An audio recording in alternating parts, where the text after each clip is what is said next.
Bienvenue à tous sur mon podcast, le podcast d'un adolescent qui sait visiblement pas trop quoi faire de sa liberté d'expression.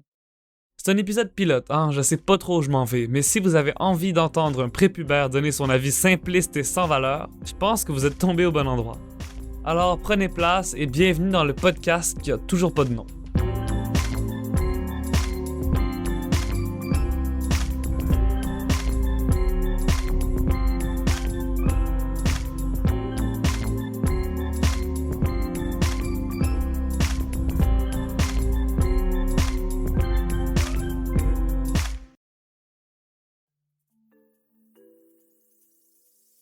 Aujourd'hui, je voulais vous parler d'un phénomène qui me fait vraiment me poser des questions sur l'esprit critique des jeunes de ma génération.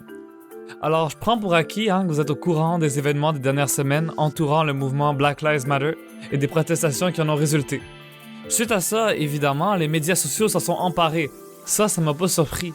Mais j'avoue avoir été étonné de voir que tout mon entourage d'amis puis de connaissances partageait exactement le même avis là-dessus.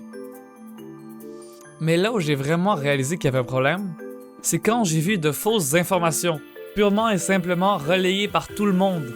Des déclarations que Trump avait jamais tenues, non pas que j'aime le personnage, mais il me semble qu'il vaut mieux l'attaquer sur du concret que sur des fake news. J'ai vu des faux chiffres, des arnaques pures et simples. Comment ça se fait que de telles absurdités soient relayées aussi facilement? J'ai remarqué que tant que ces publications rentraient dans le moule idéologique dominant auprès des jeunes de mon milieu, c'était à peu près inévitable que tout le monde la partage sans même réfléchir à la pertinence des propos. C'est là qu'un déclic s'est fait dans ma tête. J'ai réalisé que les réseaux sociaux étaient à peu près le pire endroit au monde pour se faire une conscience politique. Je vais, en toute modestie, vous expliquer pourquoi je pense ça dans ce podcast.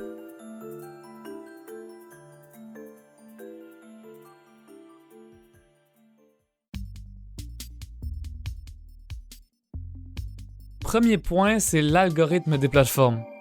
J'imagine que vous êtes au courant, mais les publications que vous rencontrez sont pas mises aléatoirement sur votre chemin. Les algorithmes sont faits pour que vous rencontriez en majorité des posts avec lesquels vous êtes d'accord. Les GAFAM sont bien au courant que personne n'aime ça se remettre en question, et leurs algorithmes sont faits de manière à ce que ça arrive le moins possible. Je vais vous donner un exemple. Mon fil d'actualité YouTube est plutôt de droite. Ça, c'est à cause du fait que je regarde beaucoup de vidéos qui sont plutôt dans cette orientation politique-là. Mais mon Instagram est totalement à l'extrême gauche. Je vous raconte pas l'expérience troublante que c'est pour moi d'aller de plateforme en plateforme. Ma vie est une constante remise en question. Mais mon point, c'est que selon les contenus que vous allez visionner, la plateforme va s'adapter et va vous offrir des contenus qui reflètent ce que vous regardez. Ça, c'est très négatif pour une démocratie saine, que les populations se radicalisent et s'enferment dans leurs propres idées. On parle souvent de communautarisme ethnique ou culturel, mais là, c'est carrément un communautarisme politique auquel on assiste. Plus le phénomène va s'amplifier, plus ça va être difficile de discuter et de trouver des compromis. Je pense pas avoir besoin de vous expliquer pourquoi ça peut être néfaste pour le progrès d'une société.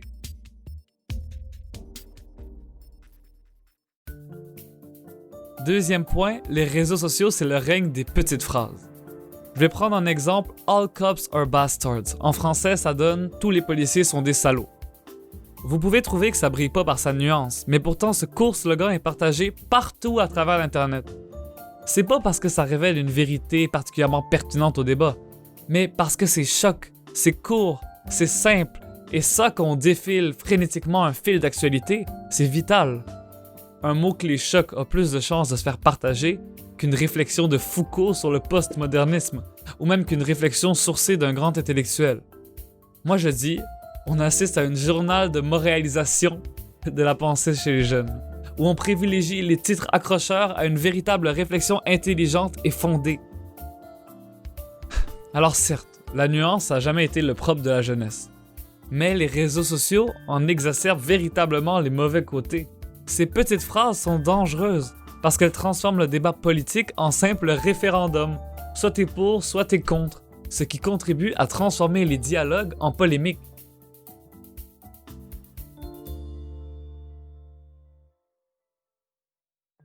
Mon dernier point est finalement le plus paradoxal.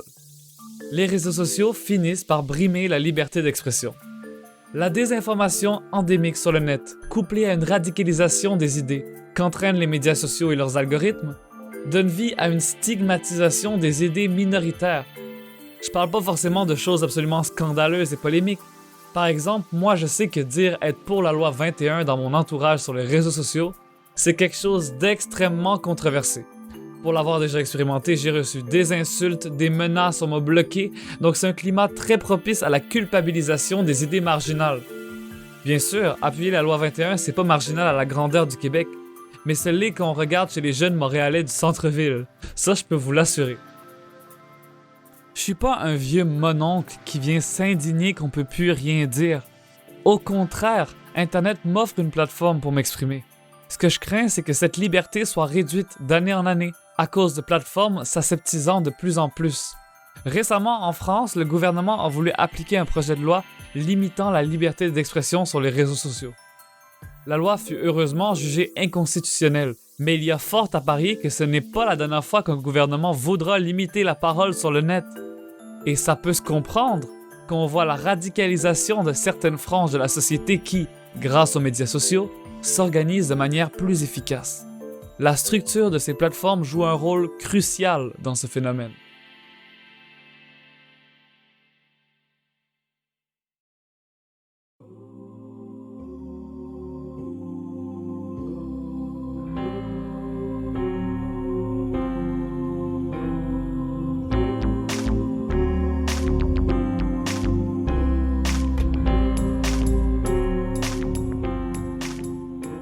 Alors, qu'en pensez-vous?